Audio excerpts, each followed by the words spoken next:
ఎన్నికలకు ముందు సీఎం చంద్రబాబు అరచేతిలో వైకుంఠం చూపారని మాజీ మంత్రి ఆర్కే రోజా ఎద్దేవా చేశారు.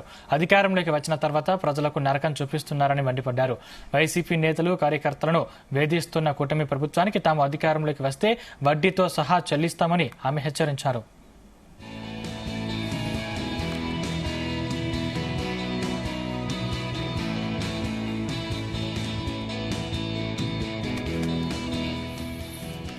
తప్పు చేసి వైసీపీ ఓడిపోలేదని చెప్పారు రోజా. కూటమి ప్రభుత్వం తప్పుడు ప్రచారం వల్లే ఓడిపోయిందని ఆగ్రహం వ్యక్తం చేశారు.